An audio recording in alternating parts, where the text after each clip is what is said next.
hoje vamos falar sobre o surgimento do dispensacionalismo propriamente e qual que é a principal base do pensamento do pré-tribulacionismo. Nós temos falado um pouco sobre essa questão, o que é o pré-tribulacionismo, como que isso funciona e tal. Então nós temos que hoje voltar a esse assunto. Então, quando falamos sobre o dispensacionalismo, uma coisa que eu tenho falado é que o dispensacionalismo começa propriamente com John Nelson Darby na Inglaterra, no movimento dos irmãos, por assim dizer. Só para a gente recordar um pouco, eu falei sobre tentativas que têm sido feitas mais recentemente de encontrar pré-tribulacionismo antes de Darby, e essas tentativas falham, sabe? Agora, uma coisa que você vai notar se você ler esse material do Watson, como eu li, e de outros autores aí também que estão colaborando em algumas das obras, os indivíduos a quem eles recorrem, em grande medida, são pessoas que fizeram algumas especulações malucas, gente assim, bem fora da norma, até da ortodoxia. Ele cita, por exemplo, até o Sir Isaac Newton, né? O Sir Isaac Newton é um indivíduo importante na ciência, mas não é uma pessoa que tinha uma fé ortodoxa. Ele não cria, por exemplo, na Trindade. Marcou data para o fim do mundo, só que, né, como ele não era bobo nada, ele marcou uma data para o fim do mundo lá para frente, depois da época da vida dele, para ninguém poder jogar na cara dele que ele errou. E, né, alguns esquecem de fazer assim, né? Mas deixa eu te dar um exemplo assim, do tipo de doideira que acontece, porque bastante coisa que você vai encontrar nesse material que eles publicaram é que teve gente doida que não é ortodoxa, que tinham conceitos da escatologia que eram bem assim malucas. E esse tipo de coisa cria assim um ambiente onde você tem essa tendência de alguém pegar e fazer uma outra variedade de pensamento escatológico que não seja exatamente isso. E é isso mais ou menos que acontece no surgimento do dispensacionalismo. Não é que já existia esse pré-tribulacionismo, mas algumas pessoas fizeram especulações que fogem desse ponto que nós já mostramos, que a volta de Cristo e o arrebatamento dos santos para encontrar com Jesus é um evento único. Então, um exemplo até que está no livro Dispensacionalismo antes de Darby, do William Watson, é o exemplo dos irmãos apostólicos. Isso é um grupo que foi perseguido pela Igreja Católica porque se organizou como uma ordem monástica, mas ela não foi oficial, ou seja, ela não teve sanção do Vaticano, então ela não era aceita. Mas eles foram do século XIII, no início do século XIV, no norte da Itália. Então, tem um registro de uma coisa que eles falavam, por exemplo, Watson registra no livro dele também isso, uma pessoa que escreveu assim: o anticristo estava vindo a este mundo. Ok, então o anticristo vai chegar, né? Aí eles falam assim: após sua vinda, após a vinda do anticristo, os irmãos seriam transferidos para o paraíso. Quem são os irmãos? Os membros dessa ordem. Eles não estão falando da igreja ser arrebatada, mas eles, porque eles são um grupinho mais fiel, entendeu? Eles então são tirados. Então eles dizem assim: eles são tirados, transferidos para o paraíso, onde estão Enoque e Elias. E assim seriam preservados ilesos da perseguição do anticristo. E que, então, Enoque e Elias desceriam à terra com o propósito de pregar, como as duas testemunhas de Apocalipse 11 contra o anticristo. Quando o anticristo estiver morto, seus seguidores preservados descerão à terra e pregarão a verdadeira fé de Cristo a todos e converterão aqueles que estiverem vivos, então, a verdadeira fé de Jesus Cristo. Você vê que isso aqui também não é pré-tribulacionismo. Isso aqui é uma ideia assim, muito esquisita, na verdade. Eles têm essa ideia que agora lá no céu estão Enoque e Elias em corpos físicos, certo? Porque eles não passaram pela morte. E aí, quando o anticristo começa o trabalho dele aqui na Terra, eles estão dizendo: se você for do nosso grupo, você não vai ficar aqui para ver o que vai dar debaixo do anticristo, não. Que você vai trocar de lugar com Enoque e Elias. Você sobe e eles descem e eles fazem um papel aqui, e aí eles vão ser mortos, né? Que as duas testemunhas de Apocalipse 11 são mortas e tal. Aí, depois que o anticristo já tiver feito o que ele tem que fazer, e ele tiver morto, aí eles descem. Mas não fica nem claro, a partir disso aqui, que eles acreditavam que o anticristo seria morto quando Jesus volta. Porque essas pessoas então descem e continuam fazendo a obra que Enoque e Elias, agora mortos, não podem mais fazer, de pregar para as pessoas. E eles convertem muitas pessoas para a fé em Cristo, aparentemente antes da volta de Cristo, porque a volta de Cristo, na perspectiva aqui, seria ainda que aquilo traria o juízo final. Então não teria mais como pessoas se converter depois disso. Então isso é um episódio estranho de profecia que não tem nada a ver com nada que nós encontramos. Um outro cara, um inglês chamado John Asgill, no século XVIII, ele tem uma ideia muito maluca também. Ele acredita na transladação imediatamente, sem passar pela morte, de pessoas que chegam no estágio de santificação e uma intensidade de fé a ponto que estejam prontos para receber esse avanço espiritual. Então é como se fosse assim. Sabe o que aconteceu com Enoque e Elias, que foram trasladados sem ver a morte? Ou você sabe de uma coisa que é legal? Se você for uma pessoa fiel a Deus o bastante, tiver fé o suficiente, isso pode acontecer com você. Não tem necessidade nenhuma de você morrer. É só você ser assim. Então ouça as palavras desse cara aqui. Ele fala assim: não partirei daqui retornando ao pó. Farei minha saída por meio da trasladação, que reivindico como uma dignidade pertencente ao nível na ciência da vida eterna, da qual me professo graduado. E, se após isto eu morrer como os outros homens, declaro que morrerei sem religião. Poxa, e o cara morreu. Mas o que esse homem está dizendo é isso. Eu não vou passar pela morte, não. Eu vou passar para o céu assim, igual Enoque e Elias, porque eu sou uma pessoa que me graduei na escola espiritual a ponto de ter capacidade para isso.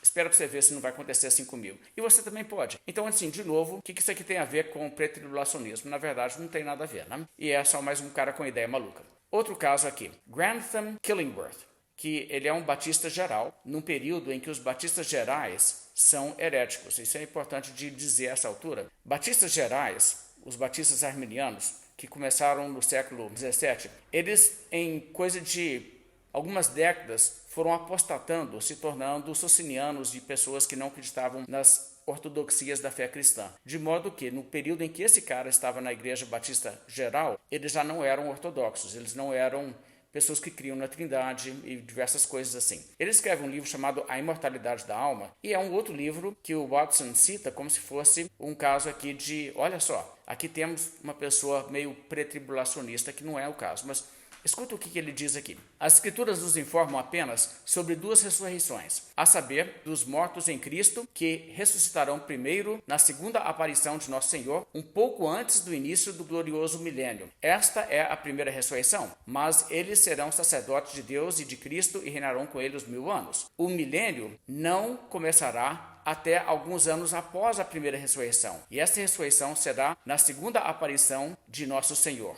Quando este sinal do Filho do Homem aparecer no céu, então todas as tribos da terra se levantarão e verão o Filho do Homem vindo nas nuvens do céu. Então estarão 2 homens em uma cama, um será levado e o outro será deixado. Então nosso abençoado Senhor e seu vasto séquito se retirarão por um tempo da região do ar para além da vista dos habitantes mortais da terra, que ficarão para trás. Digo que ele se retirará por um tempo, a fim de julgar os santos que foram então ressuscitados e transformados, para absolvê-los e justificá-los. Ok, então aqui temos uma doutrina diferente, mas também uma doutrina um pouco bizarra. O que esse cara acredita? Ele acredita que Jesus vai voltar e aparecer visivelmente para toda a humanidade. Você vê que não é uma vinda secreta de Cristo, e que nessa aparição visível de Cristo, ele arrebata a igreja e leva a igreja embora, o mundo todo vendo Jesus e ficando aí para trás, mas vendo Jesus e vendo assim, chorando e lamentando. Quer dizer, é uma coisa catastrófica para essas pessoas, só que Jesus vai embora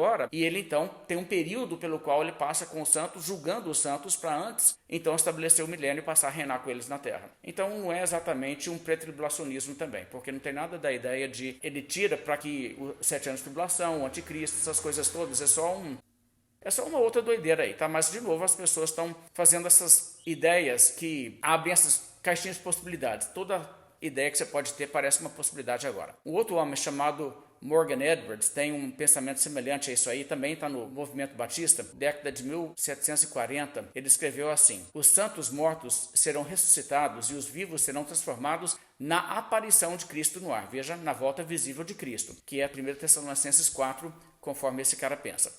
E isso será cerca de 3 anos e meio antes do milênio, como veremos adiante.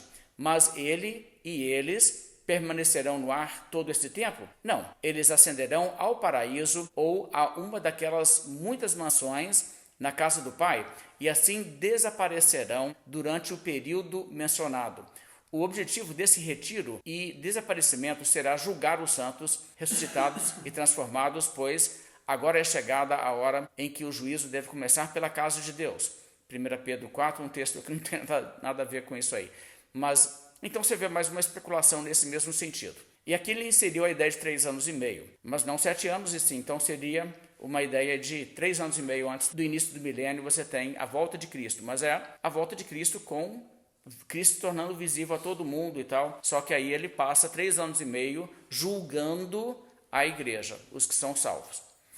Não sei para que isso, mas tá. Então, outro homem que escreveu em 1742, esse cara chama Samuel Johnson, ele faz uma série de loucuras aqui. ele especulou que haveria vários estágios na primeira ressurreição. Então, de novo, mas isso não é pré-tribulacionismo, como vocês vão ver. O que ele acha é que os crentes serão ressuscitados antes do milênio, que é no pré-milenismo, só que ele acreditava que haveria uma ordem em termos de ranking, por assim dizer, de cristãos e de pessoas do povo de Deus. Então, como que ele expressa isso? Veja as palavras dele. Concedo prontamente que a ressurreição dos justos será gradual e não instantânea, ou seja, que os santos não serão ressuscitados todos juntos, mas haverá algum pequeno espaço e intervalo entre a ressurreição de uma ordem de santos e de outra, e que os mártires aqui terão preeminência, que alguns ressuscitarão primeiro, outros depois deles, em uma sessão contínua, até que todo o número dos eleitos de Deus seja trazido à vida. E aí ele dá um exemplo aí de que vai ser tipo um exército, né, que chega lá e desmobilização do exército acontece por etapas, conforme a patente do pessoal lá. O engraçado disso é que ele tem uma série de ressurreições diferentes antes do milênio começar. Então, sabe-se lá quanto prazo antes, que ele não faz essa especificação? Todos os que foram mártires ressuscitam. Tcharam! Aí eles ressuscitam primeiro. Passa-se algum tempo, aí os outros que foram muito fiéis, né, mas não foram tão fiéis assim, a ter que pagar com o seu sangue pela sua fé. Esses então ressuscitam. E aí por etapas. Aí aos poucos vai ressuscitando todo mundo, e ele fala que no final, a última etapa seriam os papistas piedosos, mais moderados, que não sustentam a doutrina de Jezabel e nem conheceram a profundidade de Satanás. Então eles também são incluídos numa última etapa de ressurreição, ou seja, na hora que vai quase que acabar esse negócio, todas essas sequências de uma, outra, tem uns católicos também que vai, mas eles não eram dos piores católicos, aí eles ressuscitam também, mas aí tipo assim, os últimos da fila. Então é isso que esse cara tem a dizer sobre isso. É muito legal que o Watson acha que isso aqui é importante incluir para dizer assim, tá vendo? O dispensacionalismo não começa com Darby, eu não sei o que ele está vendo aqui, que ele pode ver disso. Ele coloca uns outros caras, por exemplo, o Richard Clark, é um cara que gostava de cabala e estudava misticismo judaico, umas coisas nada a ver. Ele pegou ideias dele sobre escatologia, daquela coisa lá, toda cheia de misticismo. Os pentamonarquistas, pessoas como Joseph Mead, são pessoas que... Os pentamonarquistas, eles eram todos pós-milenistas. E isso é uma coisa que o Watson não chama muita atenção a esse fato. Mas, olha só, o que acontece na ideia do pentamonarquista não é o que aconteceu lá, Daniel capítulo 2, os 4 reinos, Babilônia, Pérsia, Grécia, Roma, e aí Jesus veio no período do Império Romano e inaugurou o reino de Deus com a sua primeira vinda. O que ele vai dizer? Não, só. Esse negócio todo, o Império Romano nunca acabou porque ele continua no catolicismo. E o que vai acontecer é que nós temos que começar um novo reino, o reino de Deus. E nós vamos fazer o reino de Deus na Terra através da pregação do evangelho, da confrontação das forças do mal, e nós vamos introduzir então o milênio pós-milenista, e aí é que começa a quinta monarquia, ok? Então os pentamonarquistas, os quinta monarquia, é essa a ideia. Então assim, isso também não tem nada a ver com a escatologia dispensacionalista, é muito diferente, mas todas essas tentativas aí que têm sido feitas, é mais ou menos como uma pessoa escreveu um livro hoje falando assim, islamismo antes de Maomé. Aí você fala assim, mas islamismo antes de Maomé não tinha isso não, cara. Islamismo começa com Maomé. Ele fala assim, não, só aqui, ó, Moisés era monoteísta. Islã é monoteísta. Então, ó, tem um ponto de contato, é Islã antes de Maomé, entendeu? Mais ou menos isso. Ok, mas vamos então falar o que é o dispensacionalismo e como que ele começa. Ele começa propriamente com John Nelson Darby. John Nelson Darby era um cara que era um pastor anglicano, ele era pastor ordenado, mas ele ficou muito desiludido com o anglicanismo. Ele chegou à conclusão que aquele sistema todo, a igreja era muito corrupta, ela era muito nominal, não era muito assim, gente convertida que tinha ali. E de certa forma a análise dele era verdadeira, né? Tinha muito nominalismo mesmo. E ele queria uma coisa mais vibrante. E ele começou a ler a Bíblia de uma maneira que ele começou a ver uma espécie de ciclos na história. Tipo, Deus criou, o povo se tornou mau, Deus destruiu com o dilúvio. Depois a nação de Israel foi assim, apostatou e Deus destruiu também.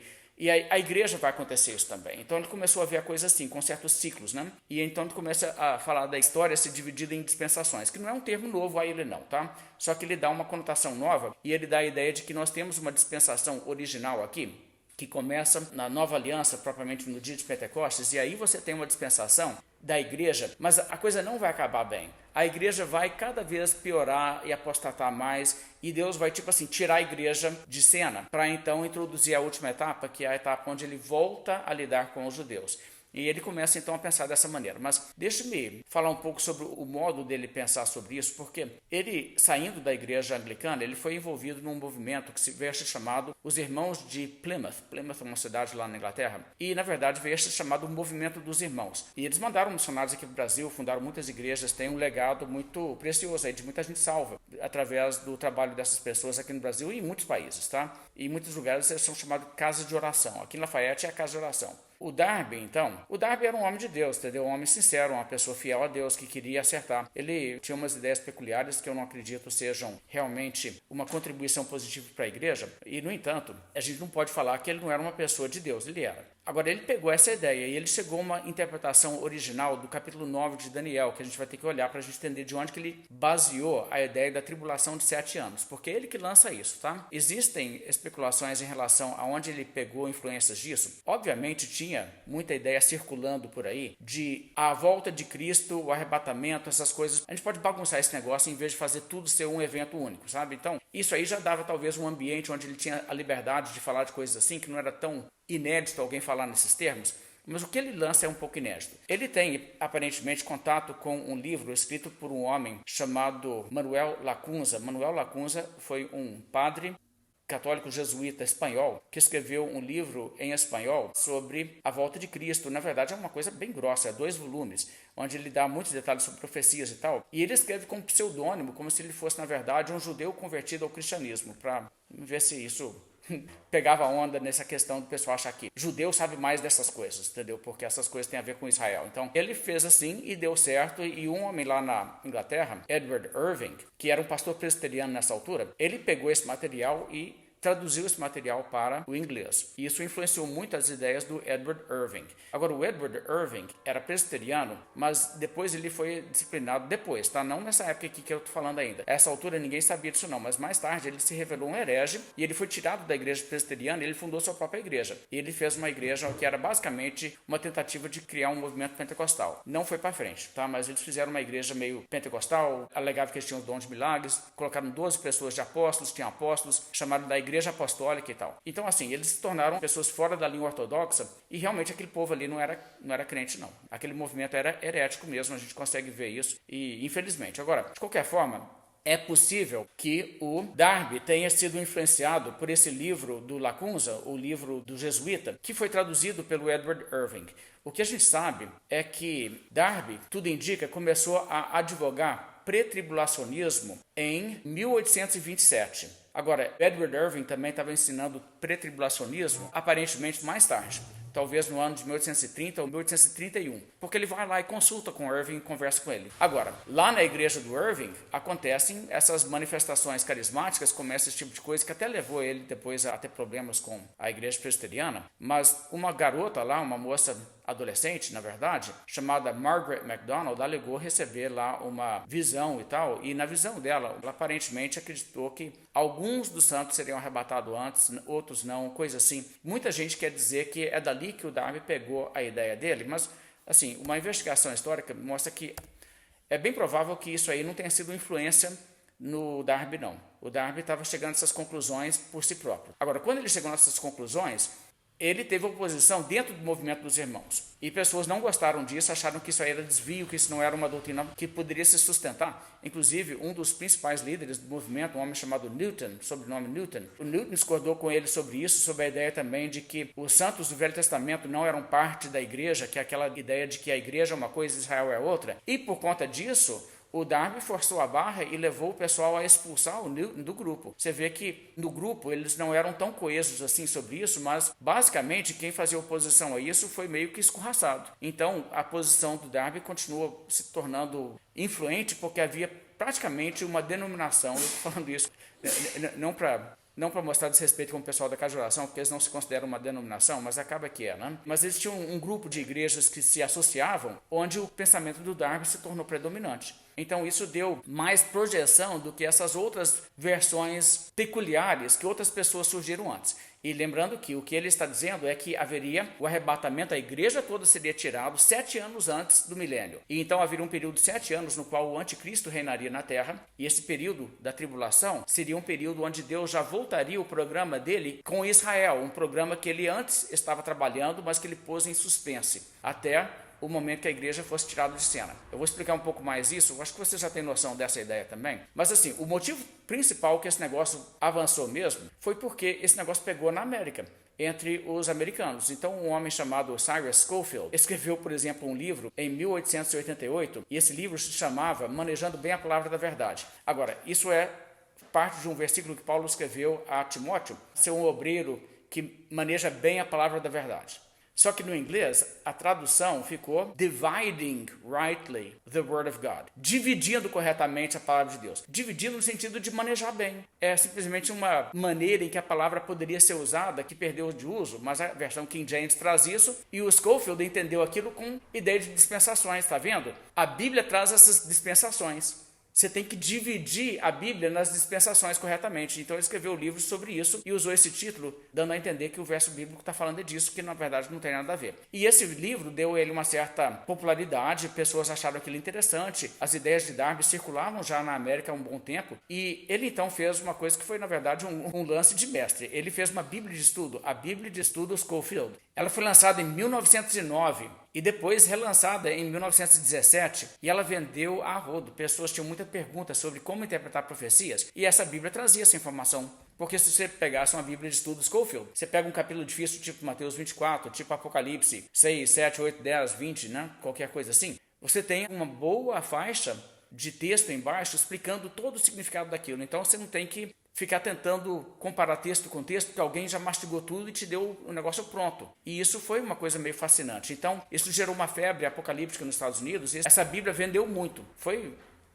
sucesso de vendas mesmo. E então, pessoas com essa influência começaram a fundar até seminários nos Estados Unidos. Por exemplo, Lewis Perry Schaeffer fundou o Seminário Teológico de Dallas, Dallas Theological Seminary. É uma escola que está até hoje lá, que é bastião do dispensacionalismo. Então, assim, você estuda numa escola dessas, você é treinado no dispensacionalismo. Eles têm esse foco ali. E muitas outras escolas foram aderindo a isso também. Bem, então, só para te dar um exemplo de como que esse negócio avançou, o ambiente intelectual na América a essa altura era onde muitas igrejas estavam indo para o liberalismo. O ambiente que se criou lá nas igrejas da América, enquanto as igrejas da Europa estavam indo muito mais rapidamente para o liberalismo, especialmente as igrejas na Alemanha, as igrejas luteranas, elas apostataram essencialmente no século XIX com o liberalismo teológico, acreditando em teorias de Darwin, a Bíblia é lenda, é mitos e coisas assim. E isso entrou também pelas academias e pelos seminários nas escolas nos Estados Unidos. Só que a forma que predominava entre os evangélicos nessa altura de interpretar as profecias era o pós-milenismo. E os liberais criaram uma forma própria de pós-milenismo, que não é o pós-milenismo de um crente. Isso aí, assim, não é o pós-milenismo de um Jonathan Edwards ou de um puritano, não. O pós-milenismo deles é assim: não, o que vai acontecer é que o mundo vai ficar gradativamente melhor. Sim, o mundo vai ser cristianizado, mas não com aquela ideia de acreditar nas doutrinas principais da Bíblia. As pessoas vão passar a fazer o bem um ao outro, vai ter amor ao próximo, vai acabar com a pobreza. Vamos ter um paraíso aqui na Terra através da tecnologia e essas coisas todas, sem educação, ok? Então essas teorias aí que você vê os políticos geralmente pregando em época de campanha. Então eles achavam que aquilo seria o caminho. Com essa ideia de que você teria um milênio assim, e aquilo sendo chamado de pós-milenismo, é um pós-milenismo fajuto, ok? Não é o pós-milenismo real. O que acontece é que dispensacionalismo se apresentou como uma crença que acreditava muito não somente lá em criação de Deus e nada de evolução das espécies, mas também nessa intervenção. Jesus vai voltar e arrebatar a igreja a qualquer momento e vai ter essas coisas. Você interpreta a Bíblia literalmente, tem esse negócio de voltar lá e falar que Gênesis é uma alegoria, não. É interpretação literal da Bíblia e o Apocalipse também. Então virou meio que para muita gente uma espécie de teste. Se você crê mesmo na Bíblia, se você leva ela a sério, você acredita nas profecias dessa maneira se cumprindo literalmente, aquelas catástrofes literalmente e tal. Então assim, o ambiente virou esse. Então muita gente, por fundamentalismo, por não querer abrir mão dos fundamentos mesmo da fé, criaram essa ideia de que se você não acompanhar essa maneira de interpretar a Bíblia dispensacionalista, você talvez seja meio que um liberal. E realmente isso virou assim uma mentalidade de muitos dispensacionalistas que foi difícil de tirar. Hoje a gente já vê isso mais liberto, mas poxa, década de 1960, 70, 80, alguém chegasse e falasse assim, não, eu não sou dispensacionalista, eu não sou pré-milenista não, o pessoal assim, é um liberal, ó, que é um liberal, esse negócio de milenismo, pós-milenismo, o pessoal, eles não acreditam muito na Bíblia não, o que é também um preconceito desnecessário, mas teve esse ambiente, infelizmente.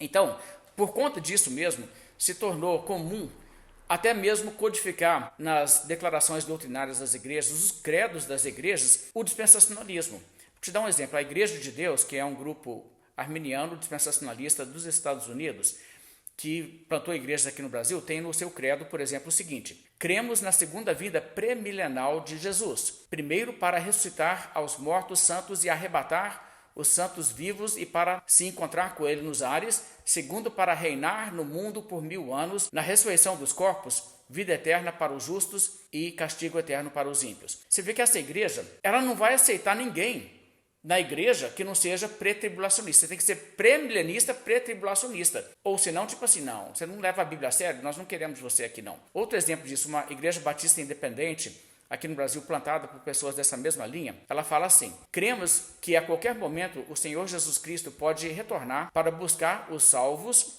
o arrebatamento, que será antes da grande tribulação. Cremos que voltará pessoalmente à terra para estabelecer um milênio em poder, justiça e glória após a grande tribulação. E aí dá algumas referências bíblicas. Outro grupo, a Igreja Batista Regular, que é uma denominação, tem muitas igrejas no Brasil, muita gente boa na Batista Regular. A primeira Igreja Batista Regular do Rio de Janeiro tem no seu site a declaração doutrinária deles. Olha só o que eles colocam: cremos, de acordo com o ensino das Escrituras, que Jesus Cristo pode voltar a qualquer instante nas nuvens para arrebatar todos aqueles vivos ou mortos que estão em Cristo. Cremos que depois do arrebatamento virá a tribulação, um período de julgamento sobre a terra que durará por 7 anos. Você vê que eles são bem específicos. Tribulação de 7 anos. Depois da tribulação, Cristo voltará à terra em glória para reinar por 1000 anos e estabelecer a nação de Israel na sua terra. Depois do reino milenar, virão o julgamento final e a eternidade. E aí dão os textos que eles usam. Eu gostaria de chamar a atenção ao fato que eles usam aí entre os textos Daniel 9, versos 26 a 27. E esse texto a gente quer olhar ele daqui a pouquinho, tá? Então, só para explicar então, essa questão virou realmente norma de fé para essas pessoas, tá? As pessoas acreditam que isso aí é uma coisa que você tem que acreditar assim. Senão você não serve nem para ser da nossa igreja, porque a gente te vê com suspeita. Se você não está levando as profecias da Bíblia a sério, esse é o ambiente que eles criaram. Bem, só para te dar um exemplo assim, como que esse negócio é levado a sério, uns anos atrás eu estava na Conferência Fiel e eu conversei com um pastor lá e nossa igreja estava independente, a gente estava sem uma convenção, não tinha sido formada ainda a Convenção Batista Reformada no Brasil. Então, estávamos meio que sozinhos, né, procurando cooperar com outras igrejas e tudo. E um pastor lá da Batista Regular conversou um bom tempo comigo, gostou muito, né, das nossas ideias e posturas e tal. E falou comigo: gente, por que vocês não viram da Batista Regular? A Batista Regular é muito séria, ela é muito conservadora e tal. E quis assim, falar dessa maneira. Ele falou assim: muitos calvinistas na Batista Regular. Não são todos não, mas tem realmente muitos. Então, eu falei com ele: e a escatologia? Aí ele olhou para mim e falou assim: você não é dispensacionalista, não? Aí eu falei assim: não. Aí ele falou assim: então isso aí é problema mesmo. E bem, é desnecessário, na minha opinião, criar divisa em denominação por causa de escatologia. Porque, gente, a gente está estudando isso aqui. Eu falo que eu acho que as pessoas estão erradas, que elas estão totalmente erradas às vezes, mas assim, é difícil esse negócio. Eu não acho que ninguém vai entender isso aqui tudo muito certinho. Eu estou dando meu parecer e eu falo por que eu acho que os outros estão errados e eles vão falar para você por que eles acham que eu estou errado, entendeu? Mas assim, a gente tem que ter um pouco de tolerância também nesse ponto. Mas tudo bem, vamos lá. As 70 semanas de Daniel são a base bíblica alegada para esse ensino de que o arrebatamento acontece antes da segunda vinda de Cristo, com um intervalo de 7 anos no meio. Então vamos entender essa passagem aqui, do que ela se trata. Daniel capítulo 9, verso 24 diz assim: 70 semanas estão determinadas sobre o teu povo e sobre a tua cidade santa para fazer cessar a transgressão, para dar fim aos pecados, para expiar a iniquidade, para trazer a justiça eterna e para selar a visão e a profecia e para ungir o santo dos santos. Que eu vou parar aí só um instante só para me falar sobre isso. O contexto disso é que Daniel havia, nessa altura da sua vida, recebido uma cópia do livro de Jeremias. Jeremias foi profeta no mesmo período, só que ele foi profeta lá na terra de Israel. Quando Daniel saiu mocinho para ir para a Babilônia, Jeremias estava lá profetizando, adulto. E Jeremias deixou o livro lá escrito, mas ele não foi para o exílio. Mas em alguma altura, as profecias de Jeremias, a cópia daquilo, chegou nas mãos de Daniel. E chegou bem no final ali do período do exílio. Se você observar, o início do capítulo 9 diz que isso aconteceu já no período em que começou o reinado dos persas propriamente, e eles já estavam no domínio dos persas. E a profecia de Jeremias é específica em dizer que o exílio duraria quanto tempo? 70 anos. E aí ele diz 70 anos e ele mata a charada na hora. Então está na hora disso acontecer. E ele passa a orar e pedir a Deus que aconteça exatamente aquilo que está profetizado, que Deus cumpra o seu propósito. Você vê que ele não era nada de fatalista, tipo assim, o que será, será. Se já está escrito, ele está determinado, não precisa nem orar sobre isso. Ele estava orando, né? Ele era uma pessoa assim com uma teologia melhor do que isso. Mas o que acontece é que, nesse período em que ele está orando, intercedendo, pedindo a Deus por isso, um anjo vem para explicar para ele e trazer nova revelação. E é nesse contexto onde 70 anos foram determinados para o exílio, e aí vem essa profecia de que teriam 70 setes, literalmente no hebraico está ali 70 setes, 70 períodos de sete, até que se cumpra essas outras coisas aqui.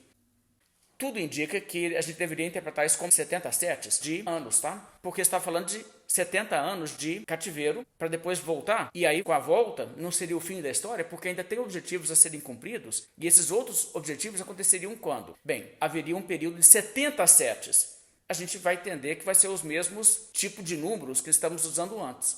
Anos, ok? Então, o que acontece é que vai ter esse objetivo: fazer cessar a transgressão, dar fim aos pecados, fazer expiação da iniquidade, trazer justiça eterna, selar a visão, a profecia, ungir o santo dos santos. Essas são coisas que aconteceram quando Jesus veio e Jesus Cristo trouxe justiça eterna. Ele morreu, expiou os pecados, ungiu o santo dos santos. Essa questão de como acontece tudo isso, eu entendo que o ungir do santo dos santos é propriamente no fato em que Jesus Cristo foi ungido pelo Espírito Santo no seu batismo, e então ele se torna o ungido, o Messias, né? Ele é o santo dos santos, que é prefigurado ali nesse caso. Lembra quando ele falou assim: destruir esse santuário e eu o reedificarei? Então, o santuário do seu corpo. Então, existem essas formas de falar aqui. Agora, o que o Darby fez é que o Darby olhou isso e disse: não, isso não é coisa que já aconteceu. Isso é coisa que ainda vai acontecer, porque isso não aconteceu. Estamos falando de um templo futuro, onde acontecerá o ungir do santo dos santos de um templo futuro, que não é o templo lá que foi reconstruído na época que eles voltaram do exílio, nem nada disso. É o templo da tribulação futura. E ele fala que vai acontecer, então, essas profecias aqui de acabar com a iniquidade, cessar a transgressão. Ele está falando que isso aqui é a transgressão de Israel que está teimando contra Deus. Essas coisas todas vão acontecer ainda futuramente. Bem, vamos continuar então. O verso 25, o texto diz assim: sabe e entende, desde a saída da ordem para restaurar e para edificar Jerusalém, até o ungido, veja que ungido em hebraico é Messias, até o Messias, ao príncipe, 7 semanas e 62 semanas. Lembra que tinha 70 semanas? Então, das semanas, você tem primeiro 7, uma subdivisão, 7 semanas, e depois mais 62. 62 mais 7 dá 69. Falta uma semana. Aí diz: as praças e as circunvalações se reedificarão, mas em tempos angustiosos. Depois das 62 semanas, que seguem as 7, ou seja, na verdade, você tem 7 primeiro, depois você tem 62 na sequência, e depois desse segundo agrupamento, a segunda etapa, que dura mais, a de 72 semanas, ou seja, agora só falta uma das 70 semanas. Depois das 62, será morto o ungido e já não estará. E o povo de um príncipe que há de vir destruirá a cidade e o santuário, e o seu fim será num dilúvio, e até o fim haverá guerra, desolações são determinadas. Ele fará aliança com muitos por uma semana. Na metade da semana fará cessar o sacrifício e a oferta de manjares. Sobre a asa das abominações virá o assolador, até que a destruição que está determinada se derrame sobre ele. Então vamos pensar um pouco sobre isso aqui. Um texto difícil, um texto que muita gente olha e diz: não entendi esse negócio não, o que quer dizer isso aqui tudo? São textos assim que têm a sua dificuldade, que favorece esse tipo de lançamento de uma teoria inédita, né? Porque o texto, como não está dizendo muito claramente nada, você pode dar para ele talvez um sentido que ele não esteja realmente dizendo. Fica difícil de alguém chegar e dizer assim: não, mas claramente não é isso. Apesar que eu acho que claramente não é isso. Eu quero mostrar por quê. O texto mostra então, existe um ponto de partida no verso 25. As 70 semanas começam a contar quando? Desde a saída da ordem para restaurar e para edificar Jerusalém, até o ungido. Ok? Então, até aí, até o ungido, você vai ter então 69 das semanas. 69 vezes 7, 483. Isso, ok? Então, 483 anos depois da ordem para reedificar Jerusalém, chegaria quem? O Messias. Isso aí é bem claro, fácil de ver. No entanto, tem essa declaração aqui no verso 25, as praças e as circunvalações se reedificarão, mas em tempos angustiosos. Existe um detalhe aqui que aparentemente explica o motivo dele agrupar dessa maneira em 3 grupos. Você tem dos 490 anos, você tem 7 semanas de tempos angustiosos nos quais o pessoal teria muita luta e dificuldade para reedificar a cidade. Passando isso, você entra num período mais longo que termina na chegada do Messias. E aí você tem mais 7 anos sobrando. Okay? Esses 7 anos sobrando são a questão que o Darby vai dizer são os 7 anos da tribulação. Mas vamos chegar nisso com um pouco. Verso 26 diz, depois das 62 semanas, será morto o ungido, e já não estará. Então, Jesus, no caso, o Messias, ele será morto. Mas ele não é morto durante aqueles primeiros 483 anos. Ele é morto depois disso. Bem, se ele não é morto nas primeiras 69 semanas, ele é morto quando? Na 70ª semana. Seria o modo natural de interpretar isso. Porque ele morre dentro desse período, mas não nas 69 semanas, que são 483 anos de duração. Ele morre, então, na 70ª semana. O ungido chega e é morto nesse período.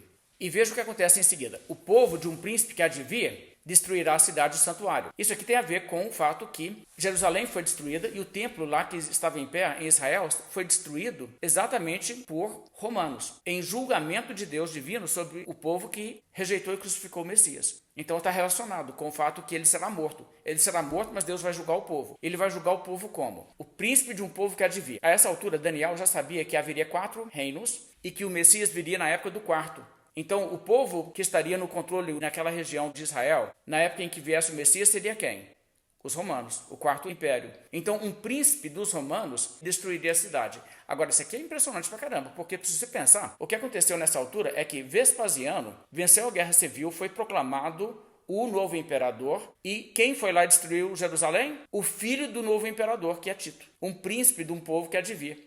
É muito impressionante essa profecia. A gente tem manuscritos desse livro de Daniel falando isso aqui, que são mais antigos do que a época de Jesus. Então alguém falar que essas profecias foram escritas depois do acontecimento, não tem como não. Agora, não somente isso, como diz ainda que o povo de um príncipe que há de vir vai destruir a cidade e o santuário. Quando eles foram lá para destruir o templo, Tito tentou impedir a destruição do templo porque era uma construção que era muito magnífica. E aquilo ali tudo para eles tinha valor. Dentro do reino deles, governar lugares que têm essas grandes construções e tal. Só que os soldados viram que tinha ouro ali entre as pedras da construção, derrubaram o negócio todinho para pegar o ouro para si. E ele não teve como impedir. Então veja que não foi nem o príncipe que destruiu, foi o povo de um príncipe contra a ordem do príncipe. Quer dizer, os detalhes da profecia aqui se cumpriram de uma forma assim, muito impressionante. Ok, mas de qualquer jeito, a Bíblia então fala essas questões aqui. Depois disso, a Bíblia diz até o fim vai ter o quê? Guerra, desolações, a história do mundo. Não vai ser isso aí depois disso. Mas nesse período, a mensagem aqui a Daniel é que aquelas esperanças do povo de Israel, de que um dia haveria o fim da transgressão, a expiação da iniquidade, o fim dos pecados, a justiça eterna seria trazida. Isso viria, o Messias traria essas coisas. E aqui é dado um parâmetro de tempo para isso, para que ele então possa saber quando que isso vai acontecer. Então essa profecia é extraordinária, muito, muito interessante isso aqui. Agora tem mais um verso que eu ainda quero falar, o verso 27 diz assim: ele fará firme aliança com muitos por 1 semana. Na metade da semana fará cessar o sacrifício e a oferta de manjares. Ok, essa palavra aqui é uma palavra onde a gente tem uma controvérsia. Ele fará firme aliança. Ao longo da história da igreja, sempre, praticamente todo mundo interpretou esse ele aqui como sendo o Messias. O Messias fará aliança com muitos por 1 semana. E existem motivos para isso. Eu vou depois mostrar que a Bíblia mostra essa ideia de Jesus. Ele veio e fez a nova aliança, uma aliança que ele faz com muitos. É uma linguagem que o Novo Testamento mostra. Jesus usou, aparentemente, uma alusão direta a esse verso. E se for assim, Jesus interpreta esse verso como ele é aquele que faz a aliança. Ok? Então, não tem como interpretar de outra maneira se isso for correto o que eu estou dizendo. Eu vou mostrar o texto daqui a pouco. Mas o Darby e os sensacionalistas que acompanharam a interpretação dele diz não. O ele do verso 27 não é o Messias, é o príncipe do povo que há de vir. Aí você pega e diz assim: Tito? Tito vai fazer aliança? Tito já morreu há muito tempo. Ele, não, você não entendeu. Essa profecia aí de destruir a cidade, o santuário, isso não se cumpriu ainda. E não tem nada a ver com Tito, não tem nada a ver com os romanos. o príncipe de um povo que há de vir é o anticristo futuro. E aí ele reinterpretou esse negócio todo de um jeito assim, que não faz realmente muito sentido pelo próprio texto, ok? Mas aí o que ele vai dizer? O anticristo que vai destruir o santuário. Não o santuário que existia na época que Jesus estava no mundo, que aquele lá já não está mais em pé. Mas a ideia é que os judeus vão reconstruir o templo durante a tribulação e o anticristo vai destruir o templo que os judeus edificarem durante a tribulação. Entendeu? É isso que vai ser destruído. E aí ele diz que ele vai fazer uma aliança com eles por uma semana. Então, a 70ª semana, o anticristo vai fazer uma aliança com os judeus, que é para durar 7 anos. Só que ele não vai honrar o compromisso dele. Na metade da semana, ele vai quebrar a aliança e ele vai atacar Israel e ele vai destruir Jerusalém e destruir o santuário. É isso que ele está dizendo, isso aqui tudo é o anticristo. Bem, aí ele fala assim, veja o verso 27. Na metade da semana, 3 anos e meio, fará cessar o sacrifício e a oferta de manjares. Como que ele vai fazer cessar? É o anticristo vai destruir o templo, quero ver fazer sacrifício lá depois que não tem mais templo. Entendeu? Assim que ele vai fazer cessar o sacrifício e a oferta. E ele diz então que sobre a asa das abominações virá o assolador até que a destruição que está determinada se derrame sobre ele, sobre esse próprio indivíduo que faz isso, que ele então está dizendo ao anticristo. Ok, nós já fizemos menção dessa passagem quando estudamos Mateus 24, o sermão profético. Lembra que Jesus disse que quando vocês virem o abominável da desolação, então é isso aqui, o assolador que vem com abominações para destruir, para desolar a cidade de Israel e o santuário. Então, na verdade, o que Jesus faz de referência a isso em Mateus 24, em Marcos 13 e Lucas 21, demonstra que, na realidade, estamos lidando aqui com uma profecia que Jesus associa esse assolador a Tito, que destruiu já o templo e a profecia cumprida. Então, não tem motivo nenhum de encontrar anticristo futuro aqui, não. Mas é assim a interpretação nova que eles lançaram. Ok, agora vamos pensar uma outra coisa aqui. Essa questão de que ele fará aliança com muitos por uma semana e na metade da semana fará cessar o sacrifício. O entendimento histórico cristão, você vai encontrar isso, você lê os comentários bíblicos mais antigos e os que seguem essa linha até hoje, é que Jesus Cristo veio e ele fez cessar o sacrifício, porque ele morreu e ele trouxe justiça eterna. Por um sacrifício, ele trouxe eterna redenção para aqueles que nele confiam. Então, assim, com isso, não tem mais necessidade daqueles sacrifícios. Ele fez cessar sim. Não é que impediu de serem feitos, mas impediu de existir qualquer necessidade daquilo. E por fim, eles acabam mesmo. E Jesus faz isso quando ele morre na cruz. Okay? Então, essa é a interpretação aqui. Então, são duas interpretações bem diferentes que você vai encontrar aqui. Bem, coloquei umas datas aí, se vocês olharem. Existem datas importantes para a gente pensar aqui. O decreto de Ciro para edificar o templo em Jerusalém acontece, calculamos, no ano 536 a.C. Agora, eu preciso falar alguma coisa sobre datas aqui. Quando falamos de datas nesse período antigo, é muito importante você entender que nós não temos muito como acertar essas datas antigas, não. Essas datas são feitas assim, cada um usava o seu próprio calendário, eles costumavam datar pelo reinado do rei vigente, no 5º ano do rei. Então, assim, isso faz uma bagunça, gente. Que quando você junta todo mundo, você não sabe que mês que o cara subiu ao trono, você não sabe, muitas vezes, se o outro que você está usando de referência para calcular a sequência aqui, você está certo naquilo. Então, assim, essas coisas, assim, reconstruir essas datas do Velho Testamento é tudo aproximado, tá? Qualquer pessoa que chega e diz assim, nós sabemos com certeza, o dia que Abraão morreu foi dia tal, né? Foi ano tal que ele morreu. Gente, não tem como você saber essas coisas. A gente coloca ali um cálculo, tá? O cálculo arredondado. A gente não sabe, por exemplo, nem data do Êxodo e nem o nascimento do ano de Jesus a gente sabe muito ao certo. Eu acho que a informação tudo indica Jesus nasceu no ano 4 a.C. Eu acho que as indicações são essas. Mas nós estamos trabalhando com as fontes que nós temos e elas não são muito seguras. Aquele pessoal lá atrás era tudo pagão. Se fosse tudo cristão, usasse calendário cristão, facilitava muito a nossa vida. mas né, quem mandou eles não ser cristão complicou a nossa vida. Ok, vamos lá então. O primeiro ponto aqui, a data do decreto de Ciro, que autorizou as pessoas a voltar para a região lá, é do ano 536 a.C., nós achamos. É provável que essa data seja certa, eu não estou querendo lançar dúvida não, só estou dizendo que nós não podemos fincar o pé, ok? É alguma coisa nessa redondeza aí, mas pode estar errado, tá? A gente tem que sempre lembrar isso. Ok, daí então você tem uma coisa bem interessante. Nessa ocasião, o que ele fez? Ele mandou edificar Jerusalém, porque a profecia aqui em Daniel 9 diz isso. A ordem para restaurar e edificar Jerusalém, não a ordem para edificar um templo. Porque o que acontece nessa altura é que Esdras, no capítulo 1, verso 2, diz que a ordem foi que eles deveriam edificar uma casa em Jerusalém de Judá para Deus. Isso não é uma autorização para chegar lá e fazer uma cidade e uma cidade murada. Você teria basicamente chegar ali e construir um templozinho para a sua religião, mas uma cidade que tivesse muros em volta, que teria potencial para se defender e talvez declarar independência, não havia sido ainda autorizado isso. Depois você vai ter todo o fato que eles tiveram oposição e pessoas interromperam o trabalho porque eles mandaram cartas lá para as autoridades do governo persa, disseram, se vocês deixarem esses judeus reconstruir as coisas aqui, igual estão fazendo, eles vão dar trabalho para vocês depois. Aí veio ordem para parar. Aí veio uma confirmação do decreto para continuar aquela construção. Isso é no ano, calcula-se, 520 a.C.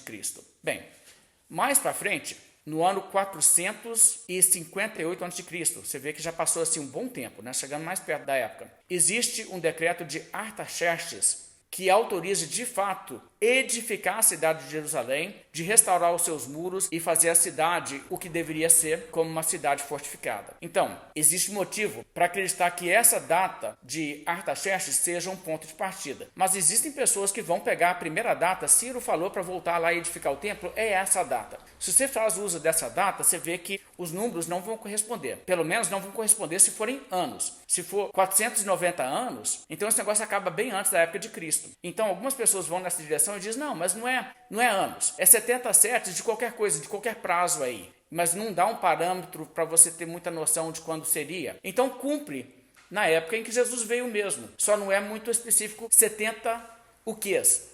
490 o quês, não é necessariamente 490 anos. Eu acho isso muito fraco, eu acho muito claro para mim que estamos falando de anos aqui, porque Daniel está falando de 70 anos para a gente voltar, está na hora da gente voltar. E o anjo diz para ele, sim, e 490 para chegar à justiça eterna, para expiar os pecados. Então, assim, para mim, tudo indica anos. Mas o ponto de partida é o decreto para reedificar a cidade de Jerusalém propriamente. E se for esse o caso, então estamos com a data de 458 a.C. aproximadamente para começar a contagem. Agora, se você contar dali para frente, 483 anos, daquela data até o que seria o Messias chegar no mundo, você sabe que ano que cai? No ano 26 depois de Cristo.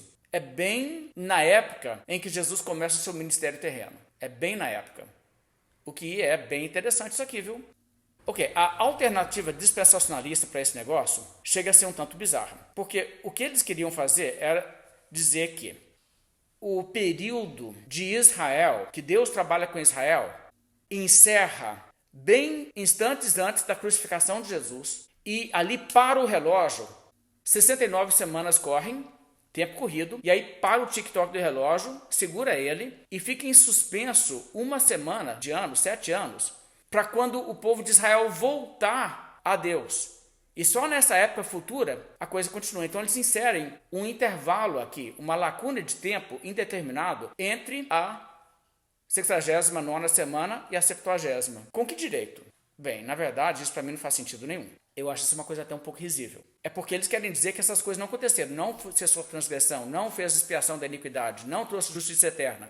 Dizem que não, isso ainda vai acontecer quando Deus fizer o milênio. Aí se diz, puxa, mas então o tempo parou no meio do negócio. Como eu disse, eu acho esse negócio um tanto bizarro. Para mim, é mais ou menos assim, Deus dá uma profecia com prazo para Abraão. Ele diz, daqui a 1 ano eu vou voltar e você vai ter um filho. 15 anos depois ele não tem filho coisa nenhuma. Aí você diz, mas como que acontece isso? Não, porque Deus falou um prazo de 1 ano, mas depois de 5 meses o relógio parou de contar, ainda vai voltar a contar quando a Sara estiver grávida. Entendeu? É um negócio assim, você está falando sério? O que acontece nessas coisas é mais ou menos esse tipo de coisa, sabe? Então, eu não acho que a gente tem como fazer esse tipo de julgada. E eu vou te contar uma história, uma coisa que realmente aconteceu. Fernando Clausen, tio da Enil, um homem de Deus, muito fiel a Deus, dispensacionalista, roxo, ele se envolveu até com a igreja que chamava Amigos de Israel. Evangelizavam os judeus, o que eu sou totalmente a favor, graças a Deus por esses projetos. E ele realmente evangelizava o judeu bastante, e correspondia, mandava cartas e tentava ganhar judeus para Cristo. E conhecia muita coisa, sabia cantar músicas em hebraico, coisas assim, eles eram bem dessa linha. O Fernando Clausen, numa certa altura, quis convencer um judeu de que Jesus é o Messias e apelou para essa profecia de Daniel para mostrar que Jesus é o Messias. Só que ele apresentou para ele a interpretação dispensacionalista. E o judeu riu na cara dele. E ele ficou tão desconcertado, tão sem graça, porque o cara falou assim, você está falando comigo que o negócio é assim, então, na hora que é conveniente, vocês param o relógio e aí vocês voltam o tic-tac do relógio na hora que vocês quiserem.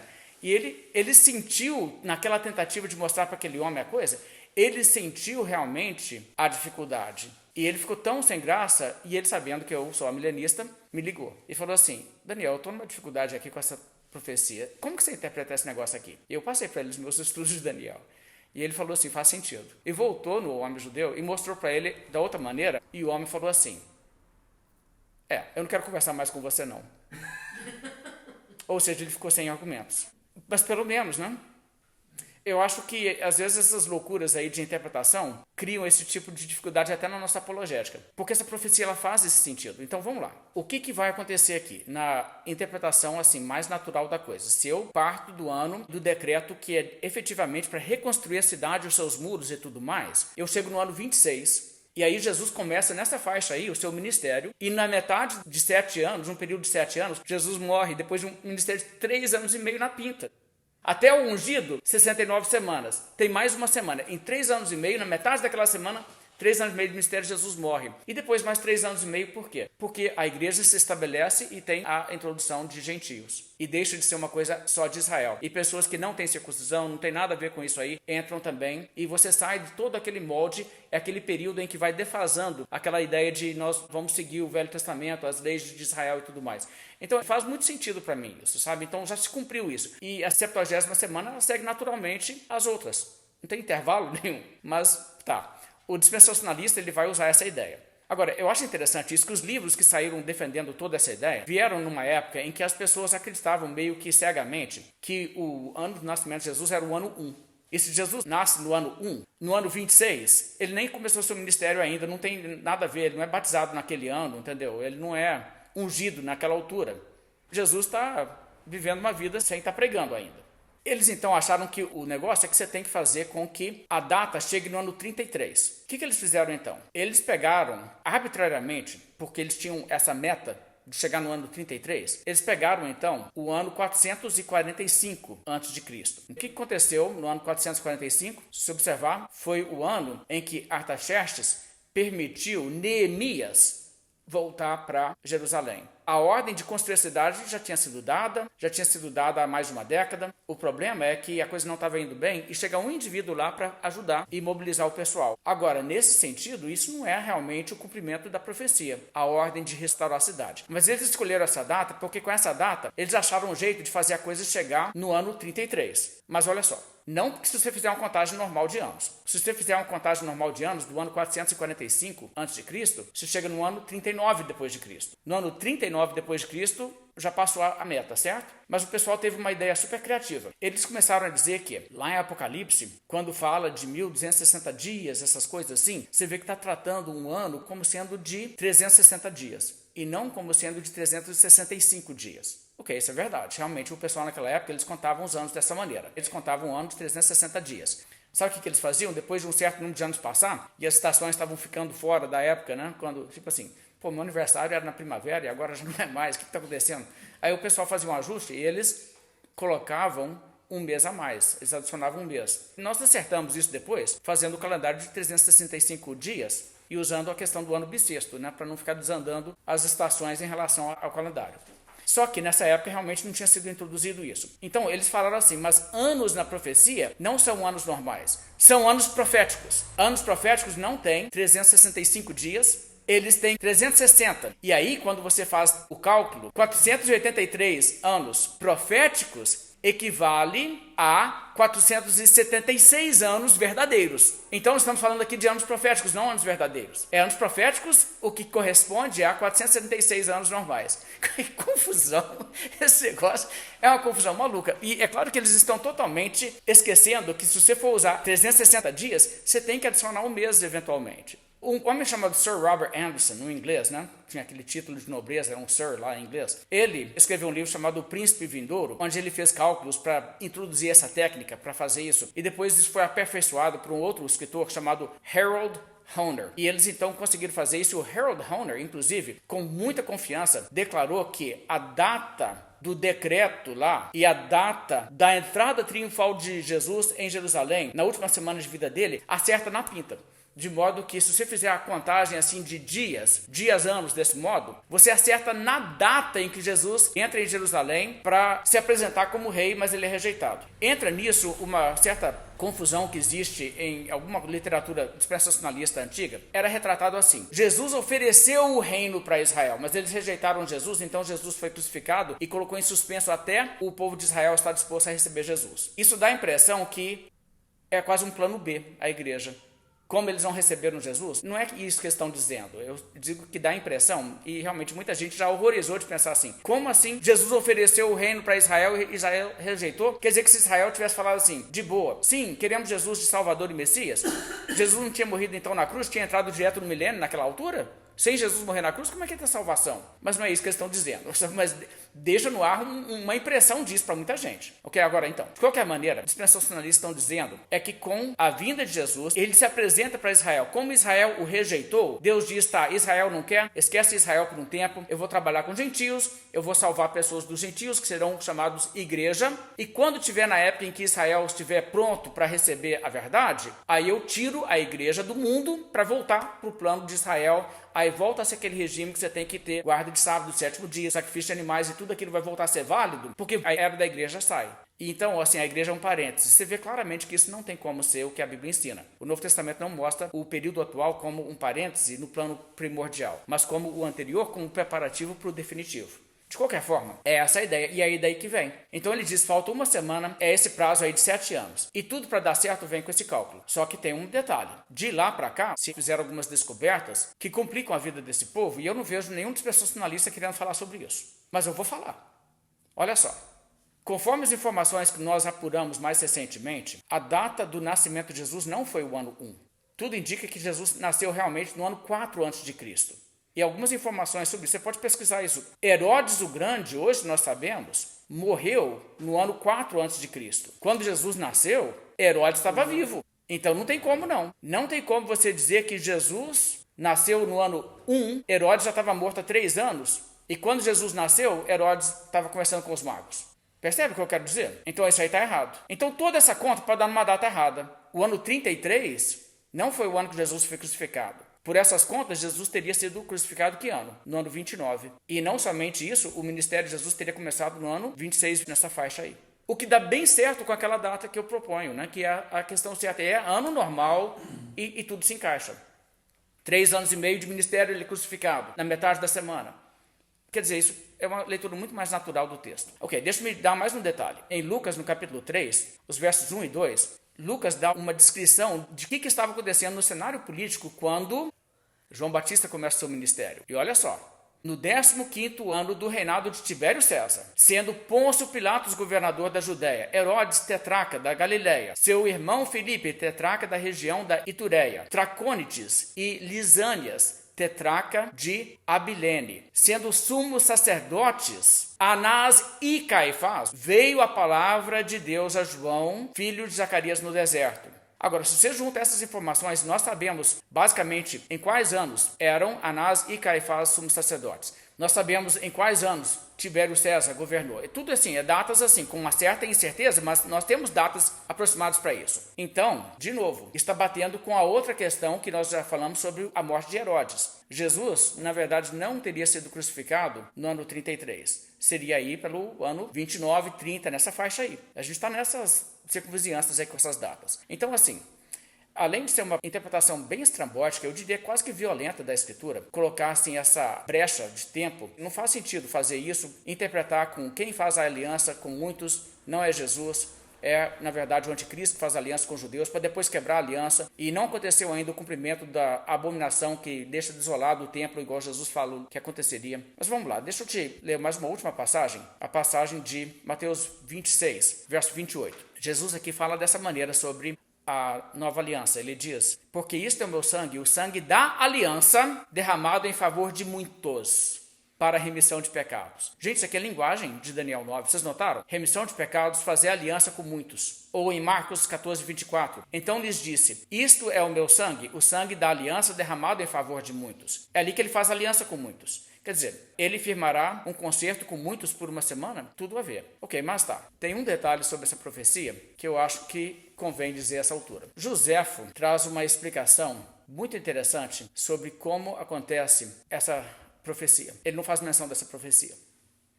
mas ele faz menção do seguinte, ele diz que na época em que ele viveu, os judeus tinham certeza de que o Messias viria naquele período, eles não sabiam tipo ano, não conseguiam calcular, isso não tinha calendário, nem precisa fazer conta assim. Mas eles sabiam que era nessa época, porque Daniel tinha profetizado que viria o Messias e 70 semanas depois da época lá da reconstrução ser ordenada. Então era mais ou menos um período de vida deles. Era aquele século, o primeiro século, tem que ser o primeiro século. Aí ele diz, mas agora hoje nós sabemos como que isso aconteceu, como que se cumpriu. Você sabe o que foi? É porque Vespasiano virou César e estava em Israel lutando contra a rebelião dos judeus lá. Quando ele foi proclamado César, então aconteceu que de Israel veio um que viria a dominar o mundo. Cumpriu. Interpretação ruim, né? Isso é uma interpretação bem ruim. Bem, o que eu gostaria de saber é se uma pessoa diz, eu creio no Velho Testamento, eu creio na profecia de Daniel, eu creio em Moisés, eu creio no Velho Testamento, não acredito que Jesus é o Messias, então quem que você propõe? Não adianta chegar a falar assim, nós ainda estamos esperando o Messias. O prazo já venceu há muito tempo, mas muito tempo. Se você não tem o Messias para propor, considera Jesus. Jesus está no prazo.